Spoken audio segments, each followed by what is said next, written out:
কেন আপনি? আমি ইচ্ছে করে তো ভাঙি নাই, হাত থেকে পড়ে গেছে। হ্যাঁ, সেটা তো বোঝাই যাচ্ছে। এই পুরো বাড়িতে আমার মায়ের একটা চিহ্ন তো আর বাকি রাখলেন না আপনারা। শেষে একটা ছবি ছিল, সেটাও ভেঙে ফেললেন। এভাবে কেন বলতেছো বাবা? আমি ইচ্ছে করে কেন ভাঙবো বলো তো? তা আমি বুঝতেছি তো, আমি খুব ভালো করেই বুঝতেছি। আপনারা যে সব প্ল্যান করে করতেছেন না, সেটা আমি খুব ভালো করেই বুঝতেছি। প্ল্যান করে করতেছি মানে? এটা আবার কোন ধরনের ল্যাঙ্গুয়েজ? প্লিজ ইভান, রাগ করো না বাবা। হইছে, মাফ করেন। আপনারা তরদ দেখাইতে হবে না। ইভান, তুমি তোমার মায়ের সঙ্গে এভাবে কথা বলছো কেন? মা? কে মা? আপনি আমার মা? ওনাকে বলে দিয়েন যারে তারে এনে আমার মায়ের জায়গায় বসাই দিলেই সে আমার মা হয়ে যাবে।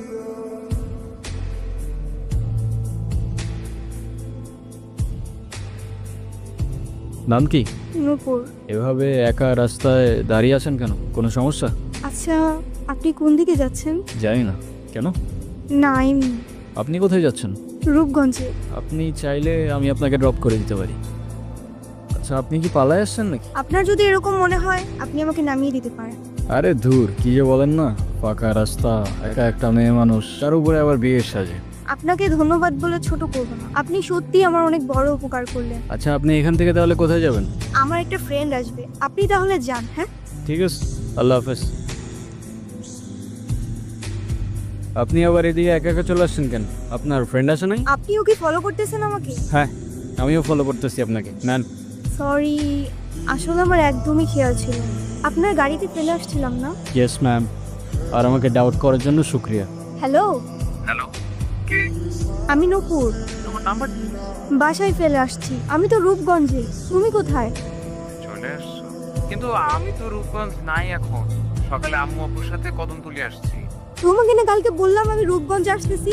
তো আমি এখন একা কি করব এখানে? আরে আমি তো আছি, টেনশন করো না। তুমি এক কাজ করো, শ্যামপুর স্টেশনে আসো, ওইখান থেকে আমরা একসাথে বানাই দেবো। আচ্ছা, ঠিক আছে। আপনি কি আমাকে একটু শ্যামপুর স্টেশনে পৌঁছে দিতে পারবেন? ওকে, চলেন। আপনার কল আসতেছে, কলটা ধরেন। কি হলো, থামলেন কেন? আমার ক্ষুধা লাগছে, খাইতে যাব। আপনি খাবেন? না। ঠিক আছে, খাইলে আসেন, না খাইলে নাই। আচ্ছা, আপনি কি মানুষ বলুন তো? একটা মেয়ে না করলো আর সাথে সাথে তাকে রেখে চলে আসলেন? আপনি জানেন না মেয়েরা একটু লাজুক প্রকৃতির হয়? আপনি তো আরো 2-3 বার জিজ্ঞেস করতে পারতেন, তাই না? আপনার ভাগ্যটাও ভালো, আমি আপনাকে 2বার জিজ্ঞাসা করছি। তা না হলে একবারের বেশি 2বার আমি কাউকে বলি না। ঠিক আছে, তাহলে আই গেস আমাদের জার্নি এখানেই শেষ। আপনাকে রাস্তায় অনেক সময় অনেক কথা বলে ফেলছি, কিছু মনে করেন না। আরে ধুর, কি বলতেছেন? আমিই তো উল্টা আপনার ঝামেলা বাড়ানো। আরে প্যারা নেই। আচ্ছা, আপনার বয়ফ্রেন্ড কই? আসছে হয়তো। আচ্ছা, আপনার ফোনটা একটু দেন তো। শিওর। কি হয়েছে, তুমি কল ধরতেছো না কেন?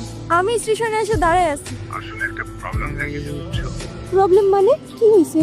আসলে দেখো, পাশে সব জানাইছি। আমি বলতেছে যে এই মেয়ের বাপ মায়ের পরিচয় দেয় নাই, সেই মেয়ের আমি করে তুলতে পারবো না। তুমি রাগ করো না, আমরা আসলে কিছু করার না। আমি অন্য বেলে কথার বাইরে যাই দেবা। এই শহরের মানুষগুলোর জন্য কান্না করে লাভ নাই। মুখটা ধুয়ে ফেলেন, আর পারলে সাথে নিজের কষ্টগুলোও মুছে ফেলেন। আচ্ছা, আমার সাথে বারবার কেন এমন করে বলতে পারেন? আচ্ছা, কি হয়েছে বলেন তো? সে যেহেতু আসে নাই, আপনি বাসায় ফিরে যান। না, আমি আর ওই বাসায় ফিরতে পারবো না, আর কখনো ফিরতে চাইও না। ফিরতে চান না মানে? ঠিক বুঝতে পারলাম না। মা বাবা হারানোর পর আমি আমার মামা বাড়িতেই বড় হই। কিরে, এত দেরি হলো যে? যাই হোক, বেতন দিছে না? মামা দিছে। তো খারাপ আছিস কে? টাকাটা দে। 500 টাকা তো বেঁচে রাখ। আর তোর মামি আসলি কোষ? আমি হাটে গেছি। হ্যাঁ, মামার একটা বদ অভ্যাস। মামা জুয়ায় আসক্ত। 3 বেলা না খেয়ে থাকলেও তার জুয়া ছাড়া এক মুহূর্ত চলতো না। আর তার জুয়ার সঙ্গী ছিল জাহাঙ্গীর। সামনে খেললে তো বাড়িঘর বন্ধ রাখতে হইব। এর থেকে তোমার আমি যেটা কইছি সেটা তোমার লেগে ভালো। টাকা পয়সা কোনো সমস্যা না, টাকা পয়সা সব আমি তোমার ম্যানেজ করে দেবো, তুমি যদি রাজি থাকো। আচ্ছা ঠিক আছে, দেহম নে, দে টাকা দে। জাহাঙ্গীর নিজের স্বার্থ উদ্ধারের জন্য সবকিছু করতে পারে। সুযোগ বুঝে আমাদের বাড়িতেও চলে আসে একদিন। মেলা কেনাকাটা করছো তো, গঞ্জে গেছিলে নাকি? হ্যাঁ মামা, গঞ্জে গেছি। নিজের মানুষের লেগে লয়ে আছি। তাই নাকি? মামা, এই জিনিসটা আপনার জন্য।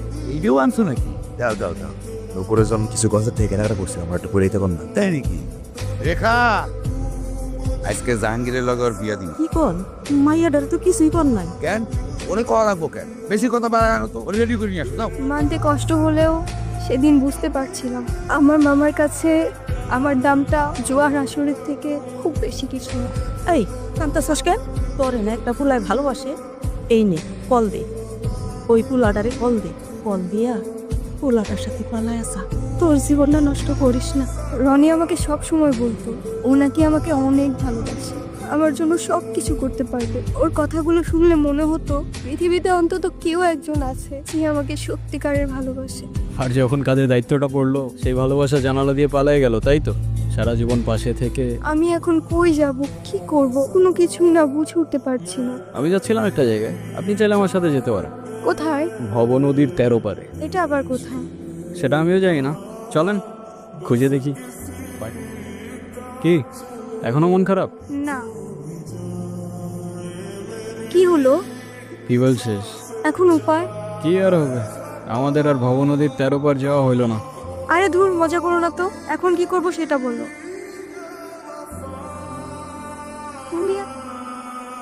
মোস্তফা কি? আমার বাবা।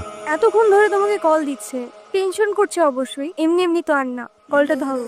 ছোটবেলা থেকেই বাবাকে দেখতাম প্রচণ্ড ব্যস্ত, এই কাজ ওই কাজ করতে করতে আমাদের জন্য তার কাছে এতটুকু সময় থাকতো না। মা আর আমি অনেক দিন বায়না করার পর অবশেষে একদিন বাবা আমাদের ঘুরতে নিয়ে যায়। বাবা বাবা কি হয়েছে বাবা? আইসক্রিম কিনে দিবা? বাবা দিচ্ছি।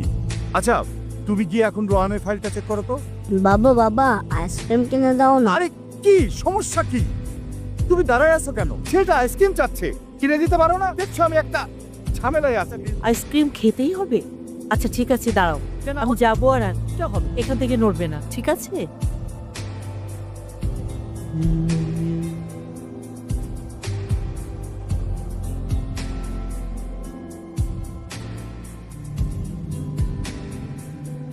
আজও যখন দিনটার কথা ভাবি মনে হয় বাবার দেওয়া সেই সময়টা হয়তো বাবা কষ্ট করে না দিলেও পারে। সেদিন আমিও মায়ের সাথে রাস্তার ওপাশে গেলে হয়তো মা আর আমি আজও একসাথেই থাকতাম। মা যাওয়ার পর থেকে বাবা আর আমার দূরত্বটাও বাড়তে থাকে, আর শুরুটা হয় বাবার সেকেন্ড বিয়েটা দিয়ে, যেটা আমি কোনোদিনই অ্যাকসেপ্ট করতে পারি। আচ্ছা, তোমার ফোনটা একটু দিবা? মামিকে ফোন করে জানাই আমি ঠিকঠাক আছি। হ্যাঁ নুপুর, হ্যাঁ চলো সকাল হয়ে গেছে, যেতে হবে। নপুর, আমি তোমারে বারবার বললাম যে আমি সেটা পুরো তো তুমি আমার লেগে এতটুকু অপেক্ষা করতে পারলো না? সময় থাকতে থাকতে তোর ভাড়াটে নাট বল্টু নিয়ে কাইটা পর জাহাঙ্গীর, সময় চলে গেলে শেরওয়ানির সাথে সাথে তোর ইজ্জতটাও খুলে যেতে পারে। নপুর তুমি আসো আমার সাথে। আচ্ছা ছাড় জাহাঙ্গীর। তুই জাহাঙ্গীরের লগে লাগতে ইস না। এই জাহাঙ্গীর কেরা তুই আমার চিনসিত।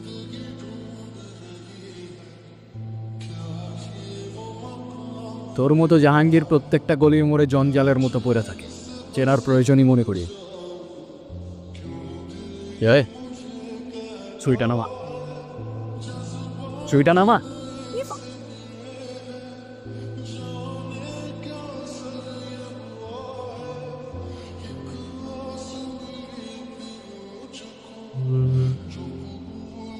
বাবা কোথায়? তোর এই অবস্থা কি করেছে আমাকে বল। নপুর কোথায়? তুমি নূপুরকে কিভাবে চেনো? আরে ওই তো, তুই কোথায় আছিস, কি করছিস, আমাকে সব খবর দিল।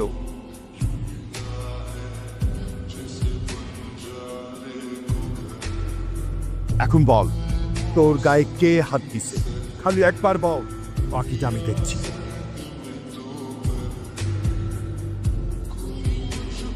বলেন মা কবুল। আরে বলো না কবুল, আমি তো সে কখন বলে ফেলাইছি। বলে ফেলো। ক মা ক। আমি কবুল বলবো না, আমি ওনাকে বিয়ে করব না। বিয়ে করবি না মানে? করবে না মানে করবে না। যাবারই নেই সুস। ওরে আজকে আমি এই সাবধানে, তোর জবানের চেয়েও ট্রিগার ফার্স্ট চলে। একবার চেপে দিলে তোর কথা আর আমার কান পর্যন্ত পৌঁছাবে না ভাই। বাবা, এই জাহাঙ্গীর আমার সহজ সরল ভাগ্নিটারে ভয় ভীতি দেয়, আজকে বিয়ে করতে আইছে। তোমরা আইছো, খুব ভালো হয়েছে। আমারে বাঁচাও বাবা, আমারে বাঁচাও। বাসাই তুই আমার লোকে পটি দিতেছোস? তোর ভাগ্নির সাথে বিয়ে দেওয়ার কথা বলে তুই আমার কাছ থেকে 1.5 লাখ টাকা নিছোস। এর আগে কত টাকা নিছোস কি মনে আছে? টাকা এখন তোর ভাগ্নির লোক আমার বিয়া দিবি আর নাহলে টাকা দিবি, কি করবি ক? জি মামা, তোমার কি এতটুকু লজ্জা করে না? ছোটবেলা থেকে তোমাদেরকে আমি আমার বাবা মার জায়গায় দেখতাম, আর সেই দুই একটা মানুষ এতটা স্বার্থপর হয় কিবা? আপনার নিজের মেয়ে হলে এটা করতে পারতেন? যেই মানুষটা আপনাদের জন্য এত কষ্ট করতো, তার পরিশ্রমের সব টাকা আপনার হাতে তুলে দিত, সেই মানুষটাকে আপনারা টাকার জন্য বিক্রি করে দিচ্ছিলেন। পারেনও আপনারা। বাবা আমার ভুল হয়ে গেছে, বড় ভুল হয়ে গেছে, আমার মাফ করে দাও বাবা। আমার কাছে না, যার উপর জুলুম করছেন তার কাছে মাফ চান। আমারে মাফ করে দে মা, আমি বড় ভুল করে বলেছি, আমারে মাফ করে দে মা। তাহলে আমার টাকা কি হবো? আরে টাকা মানে কি? তোর কত বড় সাহস, তুই আমার ছেলে গায়ে হাত তুলছস? তুই যে এখনো জিন্দা হয়ে আমার সামনে দাঁড়ায় আছিস না, এটাই তোর সাত কপালে ভাগ্য।